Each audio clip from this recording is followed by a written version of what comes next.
ऋणहरं गणपतिस्तोत्रम्। ॐ गणपते नमः।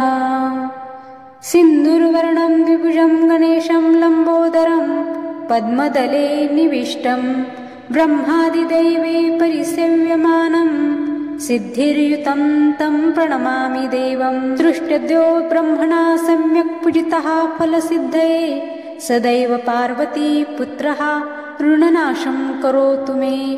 त्रिपुरस्य वधात् पूर्वं शम्भुना सम्यगर्चितः सदैव पार्वती पुत्रः ऋणनाशं करोतु मे।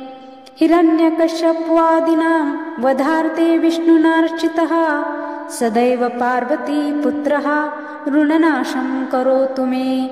महिषस्य वधे देव्या गणनाथः प्रपूजितः सदैव पार्वती पुत्रः ऋणनाशं करोतु मे। तारकस्य वधात् पूर्वं कुमारेण प्रपूजितः सदैव पार्वती पुत्रः ऋणनाशं करोतु मे। भास्करेण गणेशो हि पूजितश्च विसिद्धये सदैव पार्वती पुत्रः ऋणनाशं करोतु मे। शशिना कान्तिवृद्ध्यर्थं पूजितो गणनायकः सदैव पार्वती पुत्रः ऋणनाशं करोतु मे।